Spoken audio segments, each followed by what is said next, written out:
10 വർഷം ഭരിച്ചിരിക്കുന്നു എന്നുള്ള anti incumbency ഉണ്ട്.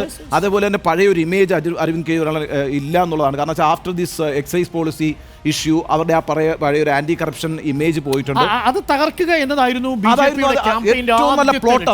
അതായിരുന്നു ഏറ്റവും ബിഗസ്റ്റ് പ്ലോട്ട്. ചെറിയ പ്ലോട്ടുമായിരുന്നില്ല. അത് വിത്തിട്ട് കൊടുത്തത് കോൺഗ്രസിന്റെ ഗവർണർ ആണെങ്കിലും അത് ഉപയോഗപ്പെടുത്തിയത് ബി ജെ പി ഉപയോഗപ്പെടുത്തി കൃത്യമായി ചെയ്തു. മനീഷ് സിസോദിയെ പിടിച്ചകത്തിട്ടു, സഞ്ജയ് സിംഗിനെ പിടിച്ചകത്തിട്ടു, അതേപോലെ അരവിന്ദ് കെജ്രിവാളിനെ പിടിച്ചകത്തിട്ടു. പിന്നെ കേജ്രിവാൾ പറയുന്നതിനേക്കാളും വലിയ സൗജന്യങ്ങൾ ബി ജെ പിയും കോൺഗ്രസും മത്സരിച്ച് പ്രഖ്യാപിച്ചു. ഇപ്പോഴുള്ള സൗജന്യം തുടരും, ഇതുക്കും മേലെ തരികയും. പക്ഷേ അതേസമയം തന്നെ ഇത് സ്കൂളുകളിലേക്കും ആശുപത്രികളിലേക്കും ചർച്ച പോകാതിരിക്കാൻ ബി ജെ പി ശ്രദ്ധിക്കുകയും ചെയ്തു.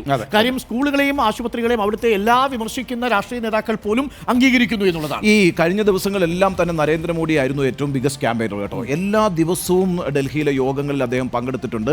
അപ്പോൾ നരേന്ദ്രമോദിയെ മുന്നോട്ട് വെച്ചുകൊണ്ടാണ് ബി ജെ പി പ്രാവശ്യം ഡൽഹിയിൽ ക്യാമ്പയിൻ ചെയ്തിരിക്കുന്നത്. കാരണം കഴിഞ്ഞ 2 തവണയും മോഡി ആ വിധത്തിലൊരു വലിയ ക്യാമ്പയിനർ ആയിരുന്നില്ല. കാരണം മോഡിക്ക് അറിയാമായിരുന്നു അരവിന്ദ് കെജ്രിവാളിൻ്റെ ഒരു ഇഫക്റ്റ്.